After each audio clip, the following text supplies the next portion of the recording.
पहले आप कंफर्म करवाइए कि 144 साल के बाद आया था कुंभ, हर 12 साल के बाद कुंभ होता है। फैसल अली साहब जो आरजेडी से एमएलसी हैं, उनका मोतिहारी का दौरा हुआ।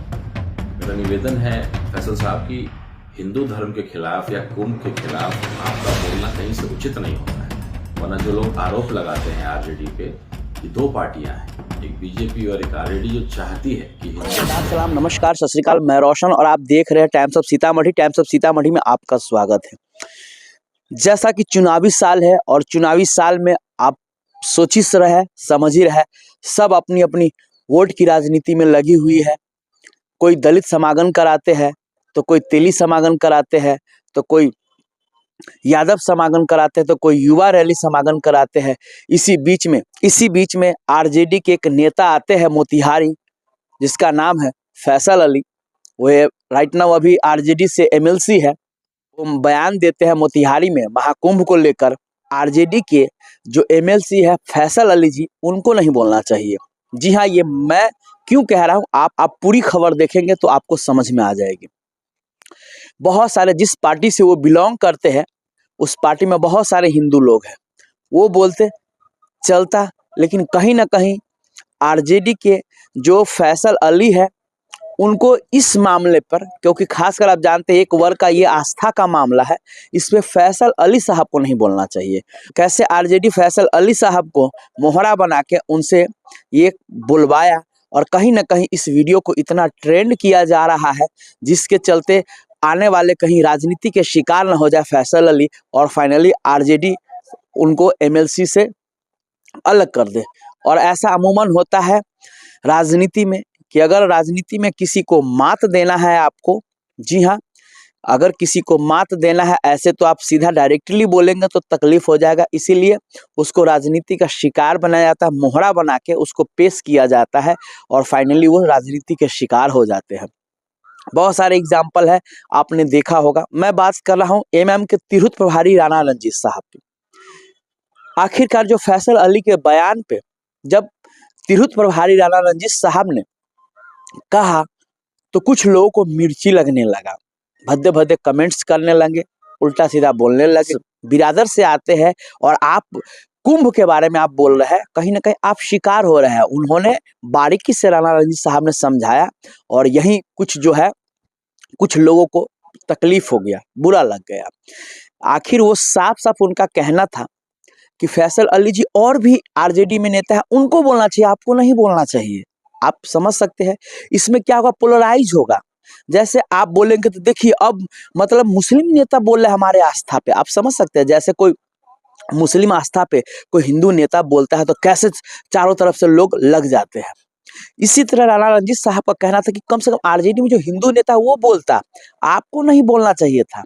इससे क्या होगा कि पोलराइज होगा, और फिर इसमें पोलराइज में क्या होगा, मुस्लिम आप एक रहेंगे, आरजेडी को वोट करेंगे, लेकिन पोलराइज में क्या होगा, हिंदू सारा एक तरफा वोट चला जाएगा बीजेपी को। मतलब कहीं ना कहीं साफ राणा रंजीत साहब का कहना था कि आप तो बैठे बिठाए बीजेपी का समर्थन कर दिया। आप वैसे भी अछूता नहीं रहा है कि आप दूसरे पे जो आप बीजेपी का बी टीम का आरोप लगाते हैं। आरजेडी भी बीजेपी के लिए बहुत ज्यादा काम किया है। इन टाइम पे देखिएगा, चुनाव के समय में आरजेडी के नेता, कांग्रेस के नेता ऐसा शब्द बोल देगा, खासकर चुनाव के समय में, जिससे बीजेपी को फायदा हो जाती है। और बाद में सारा दोष किसको देगा, फलना जगह एमएम तो था, ओवैसी की पार्टी तो थी, इसीलिए तो हम हार गए।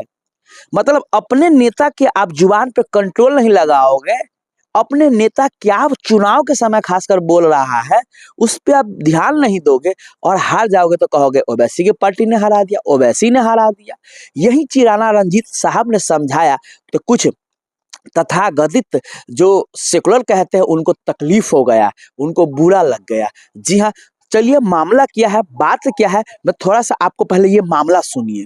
पहले आप कंफर्म करवाइए कि 144 साल के बाद आया था कुंभ, हर 12 साल के बाद कुंभ होता है। और ये लोग जो प्रचार प्रसार कर रहे हैं झूठा, और पूरे भारत को वहाँ ले जा करके उन्होंने झूठे वादे पर ले गए और व्यवस्था नहीं कर पाए। मैं इसकी भर्त्सना करता हूँ, इसलिए कि जो भी वहाँ पे गया हमारे इलाके से हो या आपके इलाके से, उसको समुचित व्यवस्था उसकी होनी चाहिए, जिसमें वो ना।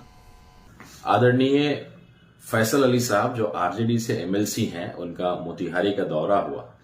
मेरा निवेदन है फैसल साहब की हिंदू धर्म के खिलाफ या कुंभ के खिलाफ आपका बोलना कहीं से उचित नहीं होता है।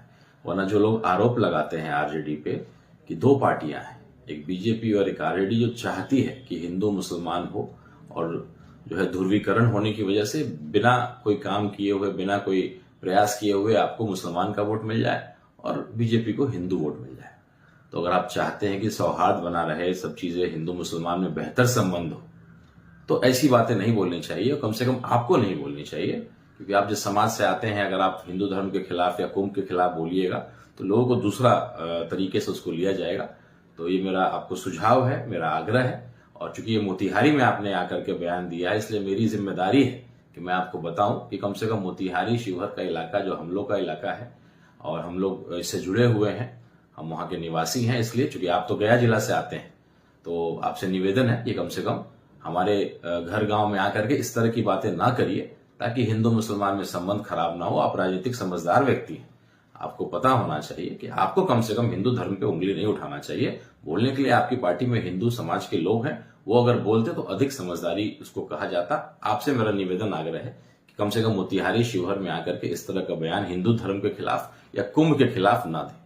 आपने देखा राणा रंजीत साहब जो फैसल अली बोले और राणा रंजीत साहब ने उनको जवाब दिया। उन्होंने साफ कहा भैया कि आप तो बैठे बिठाए भाजपा को सपोर्ट कर दिए, क्योंकि चुनावी साल है और चुनावी साल में थोड़ा सोच समझ के बोलना होता है। क्योंकि ये बोली ही आप समझ सकते, एग्जाम्पल देख लीजिए, एक बार मणिशंकर अय्यर ने बोला था, भाजपा को फायदा हुआ।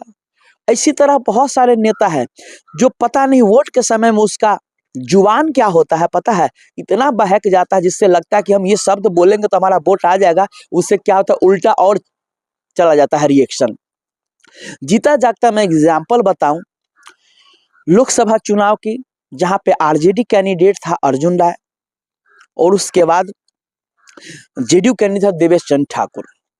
जिस दिन अर्जुन राय का जो नॉमिनेशन था उस दिन तेजस्वी यादव आए, आरजेडी के नेता उस रैली में बोल रहा है अगरा पिछड़ा, अगरा को ये कर देना है। बस उसी समय सब लोग भाप गए कि भैया ये अर्जुन राय जीतने वाले नहीं है।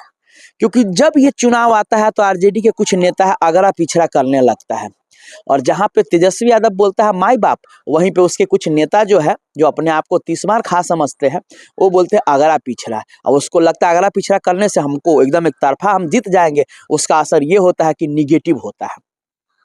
तो हम लोग जमीन ग्राउंड जीरो रिपोर्टिंग करते तो बारीकी से जानते कहाँ पे क्या चीज होगा। और चाहे ये लोग क्या करते, भीड़ से आकलन करते कि इतनी भीड़ है तो ये वोट मिल जाएगा। ऐसा कुछ नहीं होता है। ऐसा शब्द नहीं बोलिए जिससे बैठे बिठाए भाजपा को मौका मिल जाए। आपको इस पे क्या कहना है, सो प्लीज आप लोग कमेंट करके जरूर बताएंगे। तब तक के लिए बाय बाय, टेक केयर, देखते रहिए टाइम्स ऑफ सीतामढ़ी।